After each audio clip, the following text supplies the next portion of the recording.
Radio ലൈമിന്റെ പ്രിയ ശ്രോതാക്കൾക്ക് weekly വിത്ത് അയനാടൻ എന്ന ഷോയിലേക്ക് സ്വാഗതം. പോയ വാരത്തെ പ്രധാന സംഭവങ്ങളെ കോർത്തിണക്കിക്കൊണ്ടുള്ള ഈ വാർത്താധിഷ്ഠിത പരിപാടിയിൽ നിങ്ങളോടൊപ്പമുള്ളത് ലിൻസ് അയനാടൻ.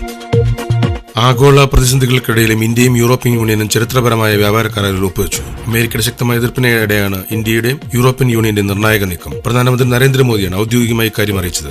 ആഗോള GDPയുടെ 25% ആഗോള വ്യാപാരത്തിന്റെ 1/3 ഈ കരാർ പ്രതിനിധാനം ചെയ്യുന്നതെന്നും മോദി പറഞ്ഞു. ഇന്ത്യയുമായുള്ള മദർ ഓഫ് ഓൾ ഡീൽസ് യാഥാർത്ഥ്യമാവുകയാണെന്ന് പറഞ്ഞതാണ് European Union president Ursula von der Leyen കരാറിനെ സ്വാഗതം ചെയ്തത്. പ്രതിരോധ രംഗത്തടക്കം തന്ത്രപരമായ സഹകരണമാണ് ഇന്ത്യയും യൂറോപ്യൻ യൂണിയനും ലക്ഷ്യമിടുന്നത്. 27 രാജ്യങ്ങൾ അടങ്ങുന്നതാണ് യൂറോപ്യൻ യൂണിയൻ. കരാർ ഇന്ത്യയുടെ 1.4 ബില്യൺ ജനങ്ങൾക്കും യൂറോപ്യൻ രാജ്യങ്ങളിലെ കോടിക്കണക്കിന് ആളുകൾക്കും വലിയ അവസരങ്ങൾ നൽകും. ഇന്ത്യയെ സംബന്ധിച്ചിടത്തോളം ഇത് വസ്ത്രം, രത്നങ്ങൾ, ആഭരണങ്ങൾ, തുകലുൽപ്പന്നങ്ങൾ തുടങ്ങിയ മേഖലകളെ ശക്തിപ്പെടുത്തുമെന്നും മോദി പറഞ്ഞു. 2007 തുടങ്ങിയ വ്യാപാര കരാർ ചർച്ചകളാണ് 19 വർഷത്തിന് ശേഷം യാഥാർത്ഥ്യമാകുന്നത്. അതേസമയം ഇന്ത്യയുമായി കരാർ ഒപ്പുവെച്ചതോടെ യൂറോപ്യൻ രാജ്യങ്ങൾ റഷ്യ-യുക്രൈൻ യുദ്ധത്തെ പിന്തുണയ്ക്കുകയാണെന്ന് വൈറ്റ് ഹൌസ് വിമർശിച്ചു. US സർക്കാർ ഭാഗിക ഷട്ട്ഡൌണിലേക്ക് 2026 ബജറ്റിന് US കോൺഗ്രസ് അംഗീകാരം നൽകാതിരുന്നതിന് പിന്നാലെയാണിത്. ബജറ്റിന് അംഗീകാരം നൽകാനുള്ള സമയപരിധി ജനുവരി 30 അർദ്ധരാത്രി അവസാനിച്ചു. പിന്നാലെയാണ് ഭാഗിക ഷട്ട്ഡൌണിലേക്ക് US സർക്കാർ കടന്നത്. ഇതോടെ അവശ്യ വിഭാഗത്തിൽ ഉൾപ്പെടാത്ത നിരവധി സർക്കാർ സേവനങ്ങളുടെ പ്രവർത്തനങ്ങൾ തൽക്കാലത്തേക്ക് നിർത്തിവെച്ചിട്ടുണ്ട്. അതേസമയം ഷട്ട്ഡൌൺ അധികം നീണ്ടുപോകാനിടയില്ലെന്നാണ് അധികൃതർ അറിയിക്കുന്നത്. വിഷയത്തിൽ അടുത്തയാഴ്ച ആദ്യം തന്നെ ജനപ്രതിനിധി സഭ ഇടപെടുമെന്നാണ് കിട്ടുന്ന വിവരങ്ങൾ. 11 ആഴ്ചക്കിടെ ഇത് 2ാം വട്ടമാണ് US ഷട്ട്ഡൌണിലേക്ക് പോകുന്നതെന്നും ശ്രദ്ധേയമാണ്. ഇതിന് തൊട്ടുമുൻപത്തെ ഷട്ട്ഡൌൺ 43 ദിവസത്തോളം നീണ്ടുനിന്നിരുന്നു. അമേരിക്കയുടെ ചരിത്രത്തിൽ തന്നെ ഏറ്റവും വലിയ ദീർഘമായ ഷട്ട്ഡൌൺ ആയിരുന്നു അന്നത്തേത്. മഹാരാഷ്ട്ര ഉപമുഖ്യമന്ത്രി അജിത് പവാർ കൊല്ലപ്പെട്ടു.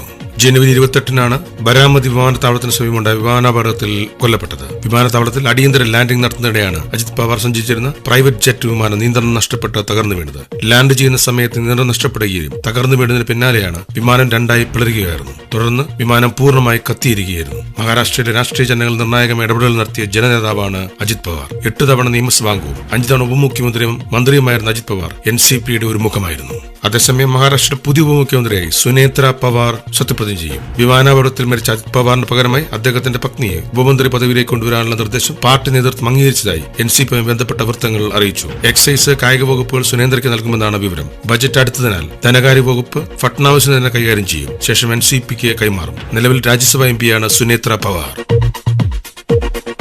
ഇന്ത്യയിൽ ചരക്കു സേവന നികുതി എക്സൈസ് തീരുവ പരിഷ്കരണത്തിൽ ഞായറാഴ്ച മുതൽ സിഗരറ്റ് വില കുത്തനെ ഉയരും. നീളമനുസരിച്ച് സിഗരറ്റ് വിലയിൽ 15 മുതൽ 30% വരെ വർധനവാണ് പ്രതീക്ഷിക്കപ്പെടുന്നത്. കൂടുതൽ വിൽപ്പനയുള്ള 65 മില്ലിമീറ്റർ താഴെയുള്ള സിഗരറ്റുകൾക്ക് 15% വരെയും അതിന് മുകളിൽ 30% വരെയും വിലവർധന ഉണ്ടാകുമെന്നാണ് റിസർച്ച് ഏജൻസിയായ ക്രീസിൽ റേറ്റിംഗ് സൂചിപ്പിക്കുന്നത്. രാജ്യത്ത് സിഗരറ്റുകൾക്ക് ചില്ലറ വിലയുടെ 53% നിലവിലുള്ള ശരാശരി നികുതി. ലോകാരോഗ്യ സംഘടന നിർദ്ദേശിക്കുന്ന ബെഞ്ച്മാർക്കായ 75%-ലും ഏറെ താഴെയാണിത്. ഉപയോഗം കുറയ്ക്കുന്നതിനാണ് സിഗരറ്റിന് ഉയർന്ന നികുതി നിരക്ക് ലോകാരോഗ്യ സംഘടന ശുപാർശ ചെയ്യുന്നത്. 2014 മുതൽ 2018 വരെ കാലയളവിൽ പലതവണയായി തീരുവ ഉയർത്തിയതിലൂടെ സിഗരറ്റ് വിലയിൽ 40 മുതൽ 50% വരെ വർധനവുണ്ടായിരുന്നു. കോൺഫിഡന്റ് ഗ്രൂപ്പ് ഉടമ CJ റോയി ആത്മഹത്യ ചെയ്തു. ആദായ നികുതി വകുപ്പിന്റെ റെയ്ഡിനിടെയാണ് ബാംഗ്ലൂരുവിലെ കോൺഫിഡന്റ് ഗ്രൂപ്പ് കോർപ്പറേറ്റ് ഓഫീസിൽ വെച്ച് CJ റോയി വെടിയുയർത്ത് ജീവനൊടുക്കിയത്. റെയ്ഡിനിടെ മുറിയിലേക്ക് പോയ റോയി സ്വന്തം തോക്കെടുത്ത് തലയിൽ വെടിവെച്ച് മരിക്കുകയായിരുന്നു. വെള്ളിയാഴ്ച വൈകിട്ട് 3:15 സംഭവം.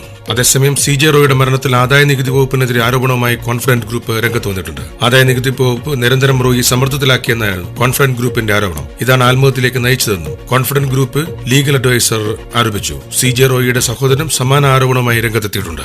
3 ദിവസമായി കോൺഫിഡന്റ് ഗ്രൂപ്പിന്റെ ബാംഗ്ലൂരു ഓഫീസിൽ ആദായ നികുതി വകുപ്പിന്റെ റെയ്ഡ് നടന്നുവരികയായിരുന്നുവെന്ന് ബാംഗ്ലൂരു പോലീസ് പറഞ്ഞു. കൊച്ചിയിൽ നിന്നുള്ള ആദായ നികുതി ഉദ്യോഗസ്ഥരാണ് റെയ്ഡിനെത്തിയിരുന്നത്. കഴിഞ്ഞ ദിവസം ഇവർ ഒരു മുറിയിൽ നിരവധി രേഖകൾ സീൽ ചെയ്തു വെച്ചു. റെയ്ഡിന്റെ ആദ്യ ദിനങ്ങളിൽ കോൺഫിഡന്റ് ഗ്രൂപ്പ് ചെയർമാനായി CJ റോയി സ്ഥലത്തുണ്ടായിരുന്നില്ല. തുടർന്ന് വെള്ളിയാഴ്ച അദ്ദേഹം സ്ഥലത്തെത്തിയതോടെയാണ് ആദായ നികുതി വകുപ്പ് ഉദ്യോഗസ്ഥർ അദ്ദേഹത്തെ ചോദ്യം ചെയ്തത്. ചോദ്യം ചെയ്യലിനിടെയുള്ള ഇടവേളയിൽ CJ റോയി സ്വന്തം മുറിയിലേക്ക് പോയെന്നും പിന്നാലെ അവിടെ നിന്ന് വെടിവെച്ച് കിട്ടുമെന്നാണ് ആദായ നികുതി ഉദ്യോഗസ്ഥരുടെ മൊഴിയും. തുടർച്ചയായ 3ാമത്തെ ബജറ്റിലും തലസ്ഥാനത്തിന്റെ വികസന പ്രതീക്ഷകളിൽ വിഴിഞ്ഞത്തിന് തന്നെയാണ് പ്രാധാന്യം. തുറമുഖ പദ്ധതി 2ാം ഘട്ടത്തിൽ അദാനി ഗ്രൂപ്പ് 10,000 കോടി മുടക്കുമ്പോൾ പശ്ചാത്തല വികസന രംഗത്ത് 30,000 കോടിയുടെ നിക്ഷേപം ഉണ്ടാകുമെന്നാണ് മന്ത്രി KN ബാലഗോപാൽ നിയമസഭയിൽ പറഞ്ഞത്. വ്യവസായിക ലോജിസ്റ്റിക് മേഖലകൾക്കായി കുറ്റിച്ചിലിൽ 1000 കോടിയുടെ പദ്ധതിയാണ് ഇത്തവണ സർക്കാർ പ്രഖ്യാപിച്ചത്. ഇതിന്റെ പ്രാരംഭഘട്ടത്തിന് 100 കോടിയും ബജറ്റിൽ വകയിരുത്തിയിട്ടുണ്ട്. ഇതോടെ ഈ മേഖലയിൽ കൂടുതൽ വികസന സാധ്യതകളും ഉയർന്നുവരും. കിൻഫ്രയ്ക്ക് സർക്കാർ ഗ്യാരണ്ടി നൽകിയാണ് 1000 കോടി രൂപ വായ്പയെടുത്ത് പദ്ധതി നടപ്പിലാക്കുന്നത്. വിഴിഞ്ഞുമായി ബന്ധപ്പെട്ട വൻതോതിൽ നിക്ഷേപം എത്തുമ്പോൾ സ്ഥലപരിമിതിയാണ് പ്രധാന വെല്ലുവിളിയാകുന്നത്. ഇത് പരിഹരിക്കാനാണ് സർക്കാർ തന്നെ നേരിട്ട് സ്ഥലം കണ്ടെത്തി വ്യവസായിക നിക്ഷേപത്തിന് മുന്നോട്ട് വരുന്നത്. ലോജിസ്റ്റിക് മേഖലയിൽ സർക്കാർ നിക്ഷേപ പദ്ധതികൾ ആവിഷ്കരിച്ചു വരികയാണ്. വിഴിഞ്ഞം, ചവറ, ഇടനാഴിയും പ്രതീക്ഷ നൽകുന്ന പദ്ധതികളാണ്. ചാമ്പ്യൻസ് ലീഗ് നോക്കൌട്ടോ ഘട്ടത്തിലേക്ക് ബെനിഫിക്ക യോഗ്യത നേടി. റയൽ മാഡ്രിഡിനെ 4-2 പരാജയപ്പെടുത്തിയാണ് ബെനിഫിക്ക ഈ നേട്ടം കൈവരിച്ചത്. 98-ാം മിനിറ്റിൽ ഗോൾ കീപ്പർ അനറ്റോലി ട്രൂബിൻ നേടിയ ഹെഡർ ഗോൾ ഇതിൽ നിർണായകമായി. റയൽ മാഡ്രിഡിന് അവസാന 16ലേക്ക് യോഗ്യത നേടാൻ ഇതോടെ പ്ലേ ഓഫ് കളിക്കണം. 3-2 ബെനിഫിക്ക മുന്നിലായിരുന്നുവെങ്കിലും പ്ലേ ഓഫ് റൗണ്ടിലേക്ക് പ്രവേശിക്കാൻ ഒരു ഗോൾ കൂടി ആവശ്യമായിരുന്നു. മത്സരം അവസാനിക്കാൻ നിമിഷങ്ങൾ മാത്രം ശേഷിച്ചിരിക്കെ ലഭിച്ച ഫ്രീ കിക്കിലൂടെയാണ് ബെനിഫിക്ക 4-2 വിജയം കരസ്ഥമാക്കിയത്. സൂപ്പർ താരം കിലിയൻ എംബാപ്പെ റയലിന്റെ 2 ഗോളുകൾ നേടിയെങ്കിലും പ്രയോജനമുണ്ടായില്ല. മറ്റു മത്സരങ്ങളിൽ ആഴ്സണൽ 3-2 കൈറാറ്റിനെയും ബാഴ്സലോണ 4-1 കോപ്പൻഹേഗനെയും പരാജയപ്പെടുത്തിയപ്പോൾ ലിവർപൂൾ 6 ഗോളിന്റെ വമ്പൻ വിജയമാണ് കാർബാഗിനെതിരെ കുറിച്ചത്.